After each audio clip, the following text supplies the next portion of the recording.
नमस्कार दोस्तों, स्वागत है आपका हमारे चैनल डिफेंस न्यूज़ एनालिसिस में। तो सबसे पहले मैं आपको बताना चाहूँगा, इस वीडियो में हम कंपैरिजन करेंगे इंडियन एयरफोर्स के फाइटर प्लेन राफेल और चाइनीज़ एयरफोर्स के फाइटर प्लेन J-20 के बारे में। अब आप सोच रहे होंगे वाई J-20, F-16 क्यों नहीं? तो इसका सिंपल सा आंसर है, F-16 जो विमान है वो है 4th जनरेशन और राफेल विमान है 4.5 जनरेशन। लेकिन उसके ऑपोजिट में J-20 विमान जो है वो है 5th जनरेशन, इसीलिए राफेल और J-20 के बीच में एक कंपैरिजन बनता है। तो आइए कंपैरिजन की हम शुरुआत करते हैं। तो सबसे पहले हम जानते हैं इन विमानों का ओरिजिन कहाँ से है। तो राफेल के बारे में मैं आपको बताना चाहूँगा, राफेल को फ्रांस की एक कंपनी ने डेवलप किया है जिसका नाम है डसॉल्ट एविएशन।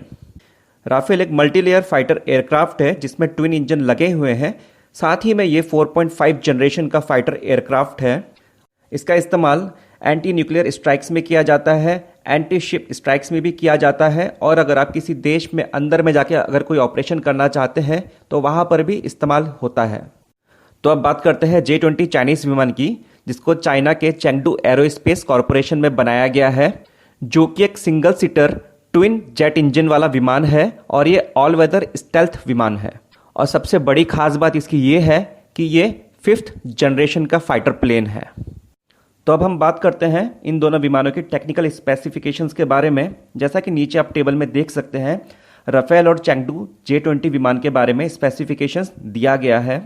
लेकिन मैं आपको बताना चाहूँगा, टेबल में जहाँ पे इंजन में लिखा गया है सिंगल इंजन चेंगडू J-20 विमान के बारे में, वो एक्चुअली गलत है। वहाँ पर होना चाहिए था ट्विन जेट इंजन, या फिर हम कह सकते हैं उसको डबल इंजन भी। तो हम अब बात करते हैं इन दोनों विमानों की मैक्सिमम स्पीड की। यहाँ टेबल में हम देख सकते हैं राफेल की मैक्सिमम स्पीड है 2130 किलोमीटर पर आवर, लेकिन J-20 विमान का जो स्पीड है वो है 2223 kilometre per hour. Generation gap आप इन दोनों विमानों में देख सकते हैं, राफेल है 4.5 जनरेशन और चेंगडू J-20 है 5th जनरेशन। फिर हम बात करते हैं इन दोनों विमानों के साइज़ की।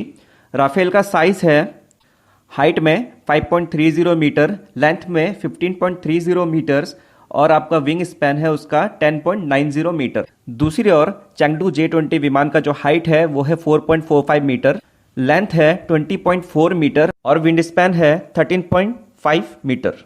तो यहाँ आप देख सकते हैं कि राफेल का जो स्पीड है और जो जनरेशन है और जो साइज़ है, ये तीनों ही J-20 से कम है। लेकिन मैं आपको याद दिलाना चाहूँगा, बचपन में आपने कहानी सुनी होगी कि कैसे एक चींटी हाथी की सूंड में घुस के गदर मचा देता है। अब हम बात करते हैं दोनों विमानों के फायर पावर के बारे में। राफेल में लगते हैं Meteor BVR air to air missile, जिसकी रेंज है 120 से 150 किलोमीटर तक। साथ ही उसमें लगते हैं मिका मिसाइल, जो कि ऑल वेदर कंडीशन मिसाइल्स है। फिर उसमें लगते हैं स्कार्प क्रूज मिसाइल, जिसको एयर टू सरफेस मारा जा सकता है मैक्सिमम 300 किलोमीटर की दूरी तक, और बहुत ही जल्द अभी इसमें हैमर मिसाइल यूज़ करने की तकनीक भी लगाई जाएगी। अब बात करते हैं हम चाइनीज़ J-20 विमान के बारे में। उसमें लगते हैं PL-15 मिसाइल, जिसकी रेंज है 200 से 300 किलोमीटर तक। यह missile air to air target को नष्ट करती है, लेकिन मीटियोर मिसाइल के कंपैरिजन में मैं आपको बताना चाहूँगा कि ये जो मिसाइल है वो उससे बहुत ही अलग है, क्योंकि इसके जो टारगेट्स होते हैं वो छोटे फाइटर प्लेन्स नहीं हैं। इसके जो टारगेट्स हैं वो बड़े बड़े एयरक्राफ्ट है, जैसे कि रीफ्यूलिंग विमान, एवाक विमान, या फिर कोई कोरियर ले जाता हुआ विमान। इसके अलावा उसमें क्या हथियार लगे हुए हैं, इसके बारे में चाइनीज़ अथॉरिटी ने अभी तक कोई भी कंफर्मेशन दिया नहीं है। इसके अलावा राफेल विमान को 15,000 मीटर की ऊंचाई तक ले जाया जा सकता है और चाइनीज़ J-20 विमान को 20,000 मीटर की ऊंचाई तक। बिना पेलोड के राफेल का वजन है 10.3 टन और विद पेलोड उसका वजन है 27 टन। बिना पेलोड के J-20 विमान का वजन है 19.4 टन और विद पेलोड उसका वजन है 36 टन। साथ ही में राफेल का जो रेंज है, कितनी दूरी तक जा सकता है, वो है 3700 किलोमीटर्स। लेकिन उसके विपरीत अभी तक चाइनीज़ J-20 के बारे में हमारे पास कोई डेटा मिला नहीं है, मतलब उन्होंने दिया नहीं है कि किसी को कि वो कितनी दूरी तक जा सकता है। और रडार सिस्टम जो राफेल में यूज़ हो रहा है उसका नाम है ऐसा। ऐसा का फुल फॉर्म है एक्टिव इलेक्ट्रॉनिकली स्कैन्ड एरे। तो ये वाला जो रडार सिस्टम है वो एक ही समय में 40 टारगेट को लॉक कर सकता है और हिट कर सकता है। लेकिन उसके ऑपोजिट में चाइनीज़ J-20 विमान का जो रडार सिस्टम है उसके बारे में अभी तक उन्होंने कोई भी डेटा शेयर नहीं किया है। लेकिन किसी किसी डिफेंस जर्नल्स में लिखा गया है कि चाइनीज़ J-20 विमान भी सेम रडार सिस्टम यूज़ कर रहा है जो कि राफेल में इस्तेमाल किया गया है। इसका सीधा मतलब ये है कि दोनों की रडार कैपेसिटी सेम है। और मैं आपको बताना चाहूँगा ऐसा रडार के बारे में, ऐसा रडार वर्ल्ड की वन ऑफ द बेस्ट और सबसे एडवांस रडार सिस्टम माना जाता है। अब हम बात करते हैं स्पेक्ट्रा की, जो कि राफेल को और भी ज़्यादा खास बनाता है। स्पेक्ट्रा की मदद से दुश्मन का जो रडार सिस्टम होता है उसको जैम किया जाता है और रिप्रोग्राम कर दिया जाता है, जिसकी वजह से वो राफेल की पूरी पोजीशन पता नहीं कर पाता। इसी वजह से राफेल को आसमान से या फिर ज़मीन से डिटेक्ट करना बहुत ही मुश्किल हो जाता है, इसीलिए उसको आज तक मार नहीं गिराया गया।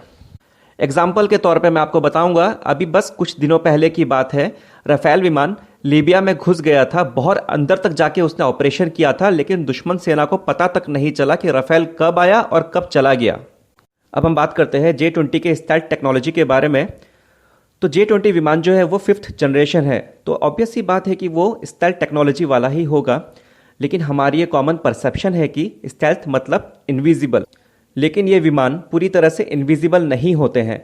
रीज़न ये है कि जो रडार क्रॉस सेक्शन है उसको वो ये बहुत कम कर देते हैं, जिसके वजह से ये बहुत कम ऑब्जर्व होते हैं, मतलब इनका पता लगाया जा सकता है। एग्जाम्पल के तौर में मैं आपको बताना चाहूँगा, सन 2009 में UAE में F-22 और राफेल के बीच में एक मॉक ड्रिल हुआ था, जिसमें कि राफेल विमान ने आराम से अपने रडार में F-22 को ट्रैक किया और उसको टारगेट किया, जिससे कि साफ पता चलता है कि F-22 भी पूरी तरह से स्टेल्थ नहीं है।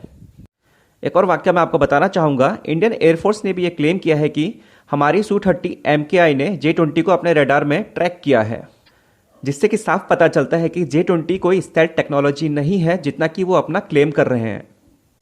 इसी के विपरीत राफेल विमान में कोई भी स्टेल्थ टेक्नोलॉजी नहीं है, लेकिन ये इस तरह से डिज़ाइन किया गया है कि इसका जो रडार क्रॉस सेक्शन है वो बहुत ही लो है, साथ ही में इसका जो इंफ्रारेड सिग्नेचर है वो सिस्टम में दिखाई नहीं देता है।